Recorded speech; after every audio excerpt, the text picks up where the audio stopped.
कैसे हो दोस्तों आप लोग। मुझे पता है कि आप लोग बहुत एंजॉय कर रहे होंगे। मैं भी चाहता हूं कि आप लोग खूब एंजॉय करें, साथ साथ में खूब पढ़ें भी। और सबों को मेरा नमस्कार, मेरा प्रणाम। चलिए दोस्त, आज आप लोगों को डिटरमिनेंट्स का ही कुछ प्रॉपर्टी को बताएंगे और उसका सिद्ध करेंगे। लेकिन बेटा ये बताया गया था प्यारे बच्चों, प्यारे मित्रों, कि प्रॉपर्टी सिद्ध करना कर दे रहे हैं, लेकिन वो आपके लिए बड़ी चीज नहीं है। लेकिन प्रॉपर्टी क्या कहता है, ये चीजों को आपको याद रखना होगा। और आप मेरे चैनल पे कहीं नए होंगे तो आप इस प्रकार का वीडियो देखने के लिए आपको जो चैनल को सब्सक्राइब करना होगा, लाइक करना होगा और ये चीज कर दें और वीडियो लास्ट तक देखें। बहुत इसके अंदर बहुत अच्छी सी चीजों को बताया जाता है जो आपके लिए बहुत इंपॉर्टेंट है। चलिए, पहले भी बताया गया काम अधिक बातें कम, ये मेरा सिद्धांत है। तो मैं प्रॉपर्टी आपको बताने जा रहे हैं। पहला प्रॉपर्टी दूसरा हो चुका था, आज हम आप लोगों को बताएंगे तीसरा प्रॉपर्टी, फिर उसको सिद्ध करेंगे, फिर उस पर एग्जाम्पल देंगे। प्रॉपर्टी नंबर 3 देखें जरा सा क्या कहता है। इफ एनी टू रोज और any two columns, any two, if any two rows or any two columns are identical, मतलब उसके एलिमेंट कहीं आइडेंटिकल हो। आइडेंटिकल को ही कह सकते हैं सेम, मतलब एक जैसा। आप तो इसी को बोल सकते हैं इक्वल। जब कोई दो रो का यह दो कॉलम का एलिमेंट एक समान हो, एक जैसा हो, तो उस डिटरमिनेंट का मान 0 के बराबर हो जाता है। इसे अभी सिद्ध भी करेंगे, देखते जाएं जरा सा। तो लिख देते हैं, आइडेंटिकल का पर्यायवाची शब्द है सेम, यह इक्वल, इसी को कहते हैं। देन वैल्यू ऑफ डिटरमिनेंट, को शॉर्ट फॉर्म में लिखा जाता है। Then value of determinant is क्या होता है, 0 होता है। याद रखना, बहुत सारे सवाल जब बताया जाएगा तो उसमें इस प्रॉपर्टी का उपयोग करेंगे। जब कोई दो रो का या दो कॉलम का एलिमेंट आपका आइडेंटिकल हो, तो प्यारे दोस्तों वैल्यू ऑफ डिटरमिनेंट का जो होता है वो 0 होता है। इसे सिद्ध कर देते हैं। सबसे पहले प्रूफ सिद्ध कैसे करते हैं आप देख लें। सबसे पहले लेट मान लेते हैं delta equal to ABC DEF, ABC कोई भी दो रो का या दो कॉलम का एलिमेंट आपका सेम होना चाहिए। अभी यहाँ पे C1 और C3 मेरा आइडेंटिकल है, तो इसके अनुसार डायरेक्ट इसका मान आपका कितना हो जाएगा, 0। लेकिन प्रूव कर रहे हैं, देखो एक्सपेंडिंग करेंगे, एक्सपेंडिंग अलोंग हम R1 कर सकते हैं, R2 कर सकते हैं, R3 कर सकते हैं, C1 कर सकते हैं, C2 कर सकते हैं, C3 कर सकते हैं। किसी की ओर एक्सपेंडिंग कहीं करते हैं तो उस डिटरमिनेंट का आंसर, कोई भी रो तो कोई भी कॉलम में करो, आपका आंसर सेम आएगा। ये चीजों को हम जब डिटरमिनेंट का लेक्चर फर्स्ट और सेकंड में दे चुके हैं, अब वो सब वीडियो को पहले देख लें। देखो, कोई भी चीज को सीखने के लिए आपको शुरू से ओरिजिन से चलना होता है, तब आपको सारी चीजों को बढ़िया तरीके से समझ में आएगा। आप चाहो कि चलो कोई भी वीडियो उलट करके देखें तो आपको सारी चीजों समझ में नहीं आएगा, कारण कि हर एक दूसरे चीज एक दूसरे से कनेक्ट रहता है। आप देखिए, आप भी एक दूसरे से कनेक्ट हैं। आगे का कहानी आप समझ गए होंगे हम क्या बताना चाह रहे हैं। एक्सपेंडिंग एलो R1 करेंगे तो यहाँ पे ए अरे ढक जाएगा, तो यहाँ पे आपका आ जाएगा EC माइनस FB फेसबुक। उसके बाद डी लेंगे, ए अरे ढक जाएगा, इसको इधर से गुना करेंगे तो BC, इसको इधर से करेंगे, ये आपका BC, ये आपका भी BC आ गया। उसके बाद प्लस प्लस माइनस प्लस, ये क्यों होता है ये भी हम आपको बता चुके हैं। आप सारी लेक्चर को देखें, कहीं ना कहीं आपको मिल जाएगा। चलो ये तो मेरा 0 हो गया, प्लस माइनस कर गया, गुना कर देते हैं, ये EC माइनस AFB। उसके बाद ये तो 0 हो गया है मेरा, यहां पे तो इसको भी गुना कर देते हैं, ABF और यहां पे ACE। चलो ACE ये BF नेगेटिव है, ये BF पॉजिटिव है, कट जाएगा, कितना आ गया 0। तो ये सिद्ध हो गया, प्रूफ हो गया। लेकिन आपको इतना नहीं करना, इतना कहीं करता तो फिर प्रॉपर्टी लिखाते काहे। अब बस प्रॉपर्टी लिखाएं, ध्यान में रखना, कहीं कोई भी 2 रो तो 2 कॉलम का एलिमेंट आपको सेम जैसा दिखाई दे तो वैल्यू ऑफ डिटरमिनेंट का आपको डायरेक्ट उसका 0 लिख देना है। चल बाबू देखो, कुछ और आप एग्जांपल देने जा रहे हैं। पहला नंबर लेट मान लेते हैं डेल्टा 1 इक्वल टू 1 2 0 1 2 0। यहां पे आप देख सकते हैं कि इसका मान कितना लिखेंगे, 0 लिखेंगे, क्योंकि यहां पे क्या है, यहां पे जो R1 है वो मेरा R3 के बराबर है, मतलब आइडेंटिकल है। और यदि 2 रो और 2 कॉलम का एलिमेंट आपका आइडेंटिकल हो तो अभी तो मान बताया गया था कि उस डिटरमिनेंट का मान आपका 0 होता है। तो 5 6 1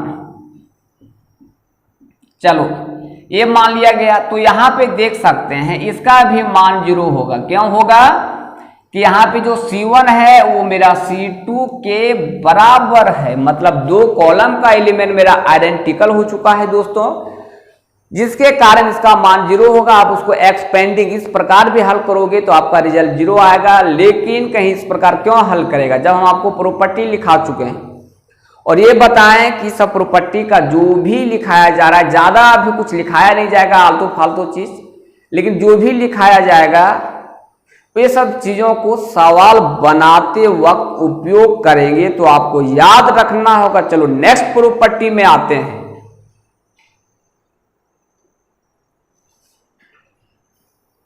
देखिए आप इसका नेक्स्ट प्रॉपर्टी क्या कहता है, पहले सुना देते हैं आपको।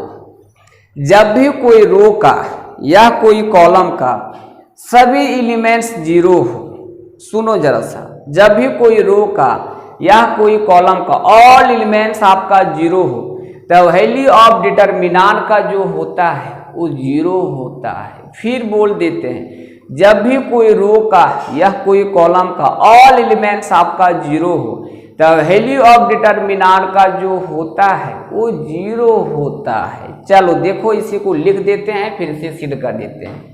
If all elements of, if all elements, या तो नंबर्स लिख सकते हैं, if all elements of any row और any column, if all elements of any row और any column are 0, if all elements of any row और any column are 0, then value of determinant is, then value of determinant is क्या होता है, 0 होता है। Point को समझें, पहले भी समझाया गया था। चलो इसको सिद्ध करते हैं, एक ही बात को कितना बार बोलेंगे। प्रूफ, सबसे पहले प्यारे बच्चों लेट मान लेते हैं 0 0 0 BC, ये BC DEF मान लिया गया। यहां पे देख सकते हैं क्या लिखा हुआ है, all elements of any row या तो एनी कॉलम आर 0, कोई भी रो है तो कोई कॉलम का सभी एलिमेंट्स क्या हो, 0 हो, तब वैल्यू ऑफ डिटरमिनेंट का क्या होता है, 0 होता है। यहाँ पे R1 का सारा एलिमेंट जीरो है, तो इसका डायरेक्ट रिजल्ट जीरो हो जाएगा। लेकिन इसको हम हल करके दिखाते हैं, देखिए जरा सा। यहां पे आप एक्सपेंडिंग कर दीजिए, एक्सपेंडिंग अलोंग R1।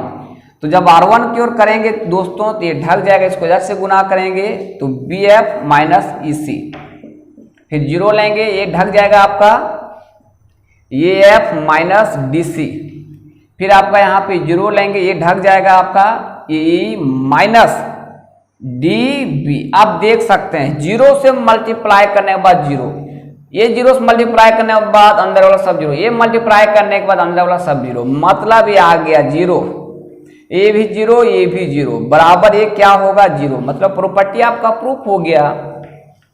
तो यहाँ पे जब भी आपका हम सवाल कहीं बना रहे हैं और कहीं इस प्रकार आपका कोई भी रो का या कोई भी कॉलम का आपका सारा एलिमेंट कहीं जीरो आ गया, तो मान में आप बिल्कुल डायरेक्ट लिख देंगे जीरो। वहां पे आप सवाल बिल्कुल आपको नहीं करना है। क्यों नहीं करना है? क्योंकि प्रॉपर्टी लिखा दे रहे हैं, उसको सिद्ध भी कर दे रहे हैं, तो सवाल करने का कोई नौबत ही नहीं है। इस पे हम कुछ एग्जाम्पल भी समझा देते हैं, देख करके देखिए। पहला नंबर डेल्टा वन बराबर 5 6 7 0 0 0 1 2 3 बराबर ये आपका जीरो आ जाएगा। यहाँ पे लिख सकते हैं कि all elements of R2 are आपका जीरो है, इसलिए आपका वैल्यू ऑफ डिटर्मिनेंट का क्या हो चुका है? जीरो हो चुका है। सेकेंड एग्जांपल देते हैं, डेल्टा 2 बराबर 1 7 6 x y z, ऐसा भी मान लेते हैं, कोई दिक्कत नहीं है। आपका 0 0 0, तो देखिए आपका ये C3 का ऑल एलिमेंट्स क्या है? जीरो है, जिसके कारण ये डिटर्मिनेंट का मान आपका जीरो हो जाएगा। चलो दोस्तों, अब नेक्स्ट प्रॉपर्टी पे आते हैं। चलो दोस्तों, अब इसका अगला प्रॉपर्टी क्या कहता है, अब उस पर ध्यान दें। सबसे पहले इसे हम आपका लिख देते हैं, फिर इसका हम सिद्ध कर देंगे। तो आपको मान जाना है कि ये जो बिल्कुल लिखा हुआ है 100% ट्रू लिखा हुआ है, इसे हम सवाल में अप्लाई करेंगे तो आपको प्रॉब्लम नहीं होना चाहिए। देखिए क्या है,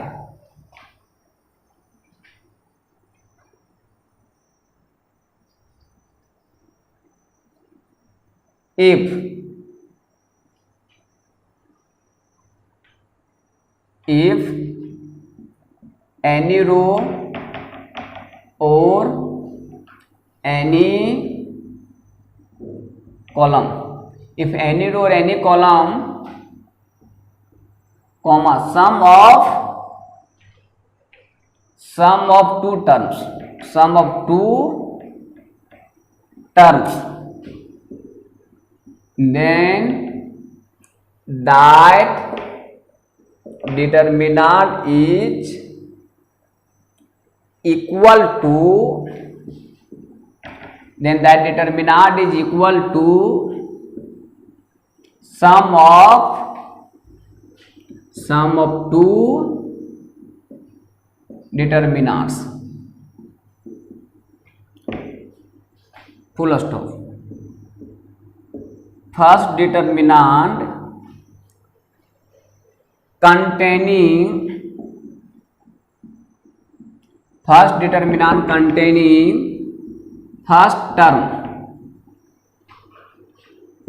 in the place of each sum and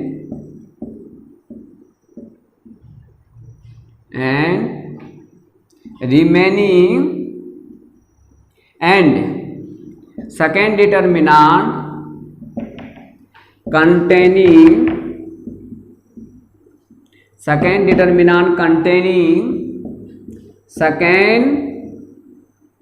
terms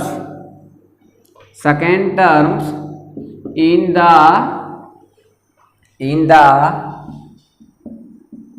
place of each sum and remaining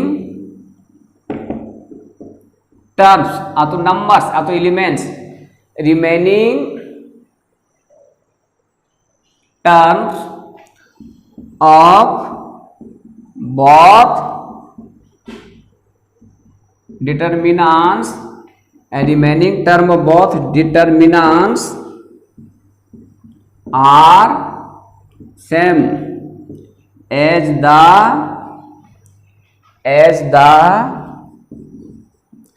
given determinant। Property हल्का लॉन्ग हो गया, आपको प्रॉपर्टी क्या पहले बताया गया था, इसको रटना नहीं है। इसका जो आपको मीनिंग समझा रहे हैं, जो मतलब समझा रहे हैं, जो एग्जाम्पल दे रहे हैं, वो एग्जाम्पल को आप समझने का प्रयास करें। लेकिन एक बार हम प्रॉपर्टी को पढ़ देते हैं। क्या है प्यारे बच्चों, जरा देखें, देखो जरा सा, ये प्रॉपर्टी आपका हो जाएगा चौथा नहीं 5वां नंबर हो जाएगा। तो इफ एनी रो तो एनी कॉलम में, इफ कोई भी रो में है तो कोई भी कॉलम में, common sum of two terms, कोई भी रो में तो कोई भी कॉलम में दोस्तों दो टर्मों का कहीं सम रहता है तो वो डिटरमिनेंट सम ऑफ दो डिटरमिनेंट के बराबर हो जाता है। वही लिखा हुआ है, sum of two terms then that determinant, वह डिटरमिनेंट किसके बराबर हो जाता है, is equal to sum of two determinants, वो दो डिटरमिनेंट्स के बराबर हो जाता है। फर्स्ट डिटरमिनेंट कंटेनिंग करेगा first term in the place of its sum, जहां पे आपका सम रहता है, जहां प्रत्येक टर्मों का सम रहता है, तो वो जो फर्स्ट डिटरमिनेंट कंटेन करेगा वो फर्स्ट टर्म को कंटेन करेगा। जैसे मान लेते हैं कोई डिटरमिनेंट में alpha plus beta, beta plus gamma, gamma plus alpha हो, यहाँ पे कुछ रहेगा आपका टर्म, तो ये दो डिटरमिनेंट के बराबर होगा। आपका एग्जाम्पल अभी देंगे, सिद्ध भी करेंगे। तो जो फर्स्ट डिटरमिनेंट कंटेनिंग करेगा वो फर्स्ट टर्म को अल्फा बीटा गामा, यहाँ पे देंगे अल्फा, यहाँ पे बीटा, यहाँ पे गामा। उसके बाद सेकेंड डिटरमिनेंट जो कंटेन करेगा सेकेंड टर्म को बीटा गामा अल्फा, तो वही लिखा हुआ है। Then second determinant containing second terms in the place of its sum, जहां सम रहता है, और remaining terms of both determinants are same रहता है। बाकी के जो टर्म बच गया दोनों डिटरमिनेंट्स का आपका सेम रहता है एज द गिवन डिटरमिनेंट, जो डिटरमिनेंट दिया हुआ है तो इसका जो रिमेनिंग टर्म बच गया वो टर्म सेम रहता है दिया हुआ डिटरमिनेंट के बराबर। चलिए इस पे आपका एग्जांपल देने जा रहे हैं तो आपको बेटर तरीके से समझ में आएगा। चलो बोर्ड को देखें। चलिए जो अभी प्रॉपर्टी लिखाए थे उस पे एग्जांपल देते हैं, फिर उसको प्रूफ करते हैं।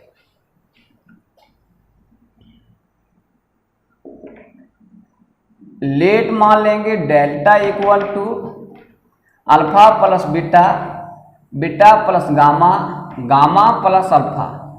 यहां पे दोस्तों beta gamma, gamma alpha, alpha beta, ये मान लिए। अब यहां पे देखो ये फर्स्ट कॉलम में दो, ये फर्स्ट कॉलम में दो डिटरमिनेंट, ये फर्स्ट कॉलम में दो टर्मों का सम है, तो ये डिटरमिनेंट क्या बताया गया है, सम ऑफ, प्यारे बच्चों सम मतलब प्लस हो गया, दो डिटरमिनेंट के बराबर हो जाता है, ये लिखाया गया है प्रॉपर्टी। अब क्या है कि फर्स्ट डिटरमिनेंट कंटेन करेगा फर्स्ट टर्म, फर्स्ट टर्म आपका कौन है, ये है, जहां सम यही है ना, तो जो फर्स्ट डिटरमिनेंट है वो कंटेन करेगा फर्स्ट टर्म, फर्स्ट टर्म मतलब अल्फा बीटा गामा।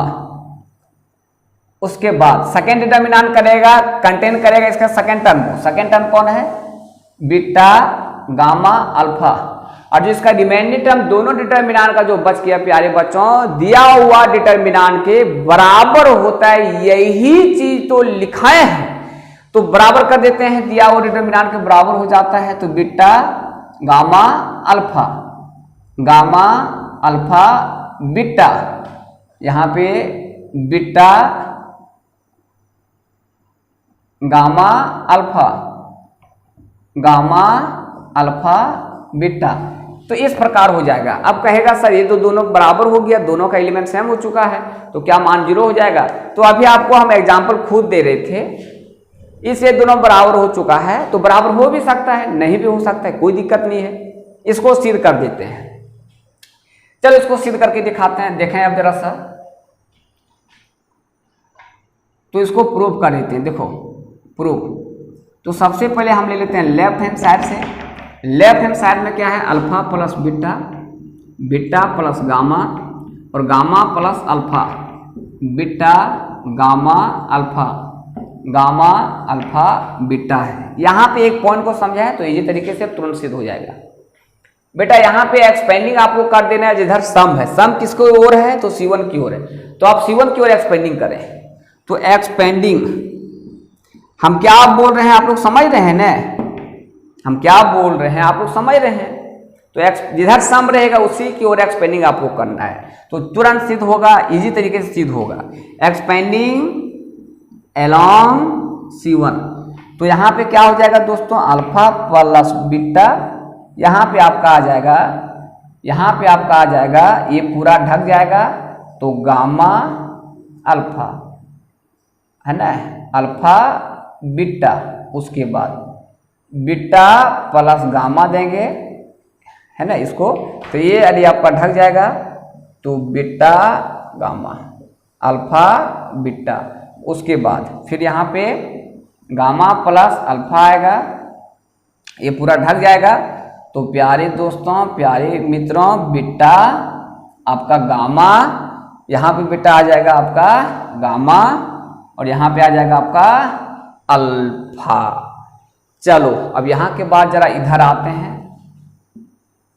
देखें जरा सा, जरा देखें।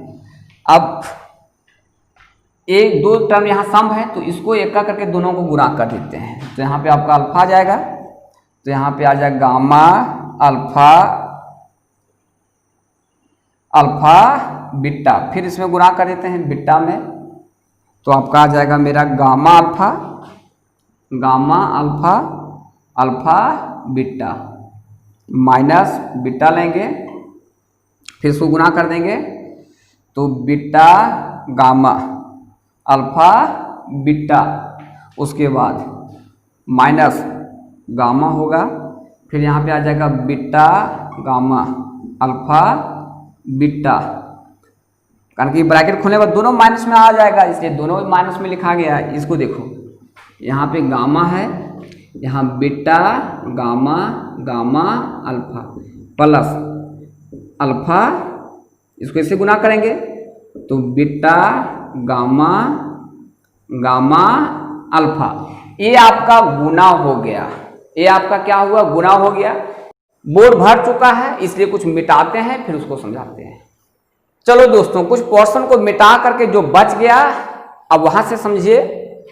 चलिए यहां से लिखते हैं, ये आपका बराबर में था लिखा हुआ, तो gamma alpha, alpha beta, alpha उसके बाद बीटा वाला टर्म को रखो माइनस बीटा वाला, है ना, तो बीटा गामा अल्फा बीटा, उसके बाद अल्फा बीटा, फिर गामा वाला टर्म ले लेते हैं, प्लस गामा वाला ले लेते हैं, प्लस गामा वाला ले लेते हैं, इसको ले लेते हैं, अल्फा बीटा गामा वाला ले लेते हैं। तो गामा में क्या है, बीटा है, गामा है, गामा है, अल्फा है, एक हो गया। उसके बाद फिर अब इसका ले लेते हैं, अल्फा वाला ले लेते हैं, पहले अल्फा वाला लिखो, तो बीटा गामा, गामा अल्फा, उसके बाद माइनस गामा वाला लेते हैं, माइनस गामा वाला लेते हैं, तो बीटा गामा अल्फा बीटा, इसको लिया, फिर उसको गामा वाला लिखो, gamma beta gamma, gamma alpha, ये गामा ऐसा लिखना है। चलिए आपका इतना आ गया। अब यहाँ के बाद आपको कुछ पॉइंट बताने जा रहे हैं, उसको समझिए जरा सा। देखो इसमें क्या है दोस्तों कि एक डिटर्मिनांट को एक्सपेंडिंग करो, एक्सपेंडिंग कैसे करते हैं समझा लेते हैं। अल्फा लेते हैं, तो अल्फा ले लेते हैं, ढक जाएगा, तो गामा अल्फा, अल्फा बीटा, फिर यहाँ पे बीटा लेंगे, ये ढक जाएगा, बीटा अल्फा,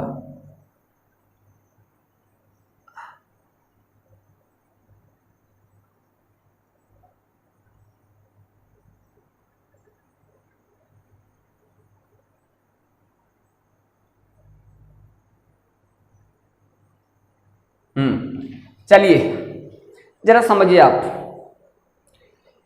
कि ये जो है ये डिटर्मिनांट को एक्सपेंड करने के बाद ये आया है। जरा समझा लेते हैं, आपको सेकंड खुद दिमाग लगा लेना है। फर्स्ट डिटर्मिनांट को आप एक्सपेंडिंग कीजिए फर्स्ट कॉलम की ओर। जब फर्स्ट कॉलम की ओर एक्सपेंडिंग करेंगे, देखो फर्स्ट कॉलम की ओर एक्सपेंडिंग करके आपका ये लिखा हुआ है अल्फा, ये पूरा ढकेगा, ये 4 गो बचेगा, लिखा हुआ है गामा। देखो क्या बचा, gamma alpha alpha beta, gamma alpha alpha beta, उसके बाद माइनस बीटा लिखा गया, तो ये और ये ढक जाएगा beta gamma alpha beta, beta gamma alpha beta plus gamma लेते हैं ये, अरे पूरा ढक जाएगा beta gamma alpha gamma alpha gamma. तो उसी प्रकार आप सेकेंड डिटर्मिनांट को देखो, इसको एक्सपेंडिंग किया गया, फर्स्ट डिटर्मिनांट को एक्सपेंडिंग किया गया है C1 की ओर, है ना, और सेकेंड डिटर्मिनांट में आपको दिमाग लगाना है। तो इस प्रकार आपका प्रूफ हो चुका है, हैंस प्रूफ, हैंस प्रूफ।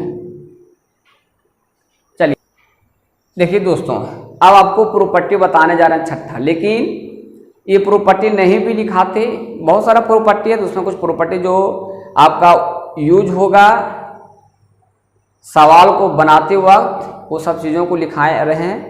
ये प्रॉपर्टी लिख भी सकते हैं, ये प्रॉपर्टी आपके लिए ज़्यादा उपयोग नहीं है, क्योंकि ये प्रॉपर्टी को हम आगे लिखा चुके हैं, लेकिन आप यहाँ पे इसको भी समझने का प्रयास करें। प्रॉपर्टी नंबर आपका हो जाएगा 6, प्रॉपर्टी नंबर आपका 6 हो जाएगा। देखो क्या कहता है, if all elements of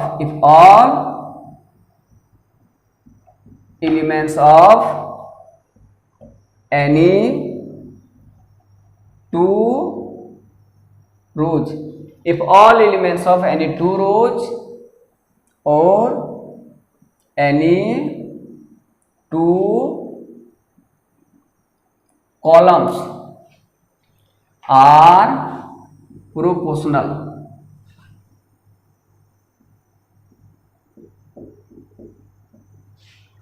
proportional, समानुपात इसका हिंदी होता है। If all elements of any two rows और any two columns are proportional, then value of determinant is 0 होता है। ये वर्ड का भी मतलब आपको एग्जांपल देके समझा रहे हैं।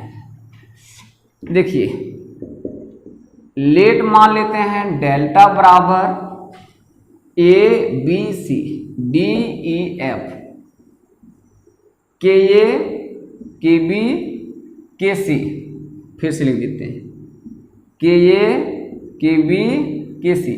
कहने का मतलब कोई दो रो तो 2 कॉलम का एलिमेंट आपका प्रोपोर्शनल हो तो वैल्यू ऑफ डिटर्मिनेंट का 0 होता है। प्रोपोर्शनल का मतलब कोई एक रो तो एक कॉलम का एलिमेंट जो है वो 2 रहेगा ही, लेकिन अदर रो का तो अदर कॉलम का कोई नंबर का मल्टीपल रहेगा, और जब वो नंबर को कॉमन ले लेगा तो आपका 2 रो और 2 कॉलम का एलिमेंट आइडेंटिकल आ जाएगा। तो कॉमन ना लेने पहले प्रोपोर्शनल कहीं रहेगा। आप देख सकते हैं कि कोई एक रो का एलिमेंट देख लो, उसके बाद दूसरा रो मिला कि कोई नंबर का तो मल्टीपल नहीं है, अगर कोई नंबर को कॉमन लेने के बाद कोई 2 रो या तो 2 कॉलम का तो एलिमेंट आइडेंटिकल तो नहीं आ रहा है, कहीं आइडेंटिकल आ जाएगा तो आपका वैल्यू ऑफ डिटर्मिनेंट का क्या हो जाएगा, 0 आ जाएगा। जैसे कि यहाँ पे आप समझ रहे हैं, यहाँ पे R1 का क्या ABC है और R3 का क्या है ABC है, लेकिन इसके साथ K गुना है सब में, K कहीं कॉमन ले लेंगे तो आप पे R1 और R3 आपका आइडेंटिकल हो जाएगा।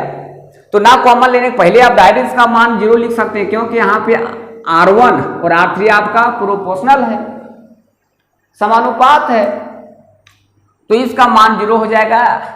तो इसलिए बताया गया था कि आप ये प्रॉपर्टी को नहीं भी मैं लिखाते तो कोई दिक्कत नहीं था। क्यों, मान लेते नहीं लिखाते, इस प्रकार कहीं दिया हुआ है तो हम तो आप देख सकते हैं कि K कॉमन लेने के बाद R1 और R3 का एलिमेंट आपका आइडेंटिकल आ जा रहा है, तो वैल्यू ऑफ डिटर्मिनेंट का 100% आपका 0 होगा। इस पे एग्जांपल देते हैं, आप एग्जांपल समझें, आप इसको प्रूव कर सकते हैं एक्सपेंडिंग करके। जैसे मान लेते हैं डेल्टा 1 बराबर 1 2 5 6 7 8, यहाँ पे 10 20 50 मान लिया गया। आप देख सकते हैं कि R1 और R3 आपका क्या है, प्रोपोर्शनल है, क्योंकि इसमें कहीं 10 कॉमन लेंगे तो आपका यहाँ पे कारण कोई भी पार्टिकुलर, इसमें देखो डिटर्मिनेंट में यही तो खासियत है। मैट्रिक्स में क्या था, कहीं कोई नंबर को गुना करते थे तो ऑल एलिमेंट के साथ गुना होता था। बहुत इंपॉर्टेंट पॉइंट बता रहे हैं, सुने आप। मैट्रिक्स में क्या था प्यारे बच्चों, कहीं कोई नंबर को मल्टीप्लाई करते थे तो उसमें ऑल एलिमेंट के साथ मल्टीप्लाई होता था। लेकिन डिटर्मिनेंट में क्या है, और उसमें कहीं कॉमन भी लेते थे, मैट्रिक्स से सारे एलिमेंट से कॉमन आता था। लेकिन इसमें क्या है, कोई भी पार्टिकुलर रो है तो पार्टिकुलर कॉलम में हम गुना कर सकते हैं या तो कॉमन ले सकते हैं। तो यहाँ पे हम ऐसा लिख सकते हैं, लिख ही देते हैं कि आपको ज़्यादा समझ में आवे। टेकिंग, हम कोई भी खास रो या तो खास कॉलम से डिटर्मिनेंट में कॉमन ले सकते हैं। टेकिंग कॉमन ले लेंगे 10 फ्रॉम R3C वी गेट, तो बराबर आपको देके चलना है, बराबर दे दिया गया। 10 यहाँ पे कॉमन ले लिया गया, 10 यहाँ पे कॉमन ले लिया गया, बच्चा 1 2 5 6 7 8 1 2 5। आप देख सकते हैं कि R1 और R3 मेरा आइडेंटिकल हो चुका है। आइडेंटिकल हो जाएगा तो आपका मान कितना होता है, यहाँ पे लिख सकते हैं कि R1 बराबर आपका क्या है, R3 है, आइडेंटिकल है तो मान आपका 0 हो जाएगा। तो ये आपका आंसर हो गया, ये आपका आंसर हो गया। तो जब इसको कॉमन नहीं भी लेंगे तो प्रॉपर्टी के अनुसार आप 0 लिख सकते हैं।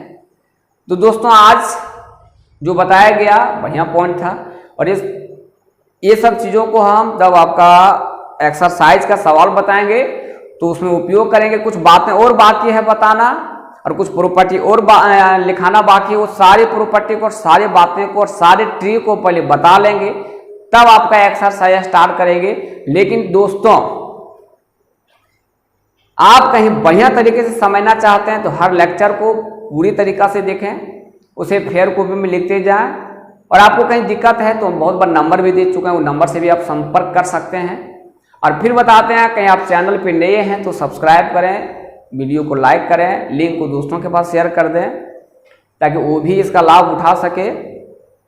तो इसी के साथ अपनी वाणी को समाप्त देंगे, मतलब विराम करेंगे। जय हिंद, जय भारत, भारत माता की जय।